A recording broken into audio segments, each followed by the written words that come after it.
नमस्कार प्यारे साथियों, आपका स्वागत है हमारे यूट्यूब चैनल में। और देखिए साथियों, जैसा कि आपको पता है, आपका जो बिहार में शिक्षक भर्ती को लेकर के कल ही अनाउंसमेंट हो चुका था, जिसमें आपके एग्ज़ाम डेट को लेकर के और आपका जो परिणाम कब आएगा उसके रिगार्डिंग आपकी इन्फॉर्मेशन दी जा चुकी थी। अब यहाँ पर जो आपकी आवेदन की तिथियाँ हैं उसके रिगार्डिंग आपकी इन्फॉर्मेशन निकल के आ रही है कि आपके आवेदन कब से कब तक लिए जाएंगे, कितना आपको समय मिलेगा। जैसा कि आपको पता है, बहुत कम भर्तियाँ आई हैं, 27,910 पदों पर केवल भर्तियों का अनाउंसमेंट किया गया है। पहले अगर इनके ट्वीट देखोगे तो कभी 1,20,000 करा रहे थे, कभी 1,60,000 करा रहे थे, कभी 1,00,000, कभी 90,000, कभी 80,000, कभी 50,000। अब लास्ट में जाकर के आपको भर्तियां कितनी मिली हैं? 27,910, जो कि बहुत ही कम है। और इसके लिए ही आंदोलन रखा गया है। कब आपका आंदोलन होने वाला है तो इसके बारे में भी इन्फॉर्मेशन देंगे, कब से आपके आवेदन लिए जाएंगे इसके बारे में बात करेंगे। तो चलिए साथियों, वीडियो को स्टार्ट करते हैं। अगर आप चैनल पर नए हो तो चैनल को सब्सक्राइब कर लीजिएगा। ओके, देखिए साथियों, यहाँ पर आप देख सकते हैं ये जो पोस्टर है वो जनता दल के ट्विटर हैंडल से यहाँ पे शेयर किया गया है। देख सकते हैं, शिक्षक बनने का सुनहरा अवसर, और दिसंबर माह में आपकी परीक्षा होगी, यहाँ पर ये बताया गया है। और उसी के साथ साथ आपके आवेदन की तिथियों के बारे में भी इन्होंने बात करी है। तो आवेदन की जो तिथियां हैं वो आपकी निकल के आ रही हैं, यहाँ पर आप देख सकते हैं। आवेदन की तिथियों के बारे में बात की जा रही है कि 5 सितंबर से लेकर के हम 13 सितंबर तक आपके आवेदन लेंगे।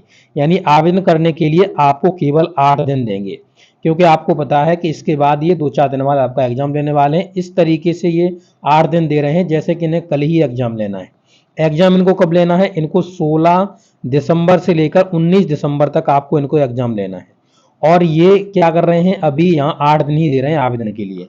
पहली बात तो ये सरासर गलत है कि आपको यहाँ पर समय सही से देना चाहिए, समय थोड़ा ज़्यादा देना चाहिए बच्चों को, ताकि 1 महीना तो कम से कम फॉर्म डालने के लिए मिलता ही मिलता है। और यहाँ पर ये कितने दे रहे हैं? केवल 8 दिन। केवल कितने? 8 दिन दे रहे हैं। और वैकेंसी तो आपने देख ली, 27,910 इन्होंने वैकेंसी की बात करी। यही देखिए, ये ट्विटर हैंडल से इनके पोस्ट किया गया है। यहाँ पर एक और देख सकते हैं ट्वीट जो इन्होंने अपने ट्विटर हैंडल से पोस्ट किया है। यहाँ पर आप देख सकते हैं, देखिए लिखा हुआ है एग्जाम डेट को लेकर, आवेदन की तिथि को लेकर के आपका लिखा हुआ है कि 5 से 13 सितंबर तक होगा। और यहाँ पर जो आपकी डेट लिखी गई है वो आपके एग्जाम को और आपके रिजल्ट की डेट से आपको लिखी गई है। यहाँ पर आप देख सकते हैं दोनों डेटों को। तो यहाँ पर जो आपका रिजल्ट होगा वो 20 जनवरी से 24 जनवरी तक होगा, मतलब अनाउंस किया जाएगा। और जो आपका एग्जाम होगा वो आपका 16 दिसंबर से 19 दिसंबर तक होगा, क्योंकि यहाँ पे प्राइमरी हो गया, फिर आपका जूनियर हो गया, फिर टीजीटी वीजीटी का हो गया। तो इस तरीके से 4 स्तर पर आपका यहाँ पे एग्जाम होता है। तो एक एक दिन सबको ये लेंगे। ये आपका अनाउंसमेंट किया गया, ठीक है। अब यहाँ पर जो कैंडिडेट्स हैं उन्होंने यहाँ पर जो वैकेंसी देखी हुई है, तो वैकेंसी को देखकर बहुत बड़ा उनके मतलब उनमें रोष है, और वो चाह रहे हैं कि वैकेंसी यहाँ पर बढ़कर आए। तो यहाँ पर आप देख सकते हैं साथियों, जो आपकी वैकेंसी तो ऊंट के मुंह में जीरा की तरह ये आपकी दे दी है, क्योंकि पहले ये 1,60,000 चल कह रहे थे, कहीं 1,00,000 कह रहे थे, कहीं 1,20,000 कह रहे थे। तो यहाँ पर जो कैंडिडेट्स हैं बहुत ही ज़्यादा आक्रोशित हो चुके हैं, और महा आंदोलन की घोषणा की जा चुकी है। आपका जो आंदोलन है वो आपका 9 सितंबर को यहाँ पे आंदोलन किया जाएगा। तो सभी राज्य भर के यहाँ पे जो कैंडिडेट्स होंगे वो यहाँ पर जुटेंगे, और जुटने के बाद यहाँ पर आंदोलन करेंगे। और आपको आंदोलन करना भी चाहिए, क्योंकि आपको पता है अभी चुनाव है, चुनाव में आप सरकार को झुका सकते हो। आपने डोमिसाइल मांगा, आपको डोमिसाइल मिला। आपने एस्टेट मांगा पहले, तो आपको एस्टेट मिला। अब आप अगर वैकेंसी बढ़वाने के लिए प्रेशर डालेंगे तो आपकी वैकेंसी भी बढ़कर आएंगी 100%। ठीक है, तो आपको अच्छे से यहाँ पर जो आंदोलन है उसको लीड करना है। इसके बाद आपको इसके जो परिणाम होंगे वो अच्छे परिणाम आपको देने के लिए मिलेंगे, ठीक है। तो यहाँ पर देख लीजिए, लिखा हुआ है कि पटना कॉलेज से सभी निकालेंगे विरोध मार्च। टीआरई 4 में कम से कम आपको जो पदों की इन्होंने बात करी है कि कम से कम मुझे 1,20,000 पद चाहिए टीआरई 4 की वैकेंसी के अंतर्गत।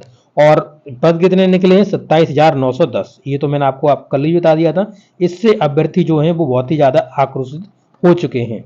तो अब यहाँ पर आंदोलन का आह्वान कर दिया गया है। तो सभी लोग ज़्यादा से ज़्यादा यहाँ पर अपनी संख्या में भाग लीजिएगा। और यहाँ पर एक और चीज़ के बारे में बात करी गई है कि एक जो कैंडिडेट होगा उसका एक ही रिजल्ट यहाँ पर अनाउंस किया जाए। जैसा कि आपको पता होगा कि जो कैंडिडेट्स होते हैं प्राइमरी में भी, जूनियर में भी, आपका 9, 10 और 11, 12 में भी यहाँ फॉर्म डाल देते हैं 4 जगह, और जब रिजल्ट आता है तो 4 जगह रिजल्ट आता है। इससे जो जनरल कैंडिडेट्स होता है, जो जिसको सीट मिलनी चाहिए तो उसको नहीं मिल पाती है। तो ये बहुत बड़ी कमी है, जिसके माध्यम से आगे जाकर के वो कैंडिडेट एक ही जगह ज्वाइन करेगा। जब एक ही जगह ज्वाइन करेगा तो वहाँ की वैकेंसी 3 जगह की खाली हो जाएगी, तो वो वैकेंसी खाली चली जाती हैं। इसलिए ये बहुत अच्छी मांग है और ऐसी मांग कैंडिडेट्स को जरूर से उठानी चाहिए और इस पर आपको अच्छे से इस पर अमल करवाना चाहिए, क्योंकि इलेक्शन है, इलेक्शन में सरकार झुकती है। आपने देख ही लिया है, आपने जिस भी मुद्दे पर चाहा सरकार को झुका लिया है। देखिए, कहा एस्टेट के साथ ही टीआरई 4 की परीक्षा इतनी कम सीटें मंजूर नहीं हैं, तो यहाँ पर दोनों चीज़ों के बारे में बात करी गई है। एस्टेट की बात करी गई है, एस्टेट के आपके सब डेट्स निकल ही आए थे, मैंने आपको डिटेल में इन्फॉर्मेशन एस्टेट के बारे में दे दिया था। तो ये पूरी इन्फॉर्मेशन है साथियों, आप अपने आंदोलन को अच्छे से करिएगा, आप जरूर से 100% सफल होंगे, अपनी सीटें जरूर बढ़वाइएगा। ओके, थैंक यू दोस्तों। ऐसी ही इन्फॉर्मेशन पाने के लिए आप हमारे चैनल से जुड़ सकते हैं।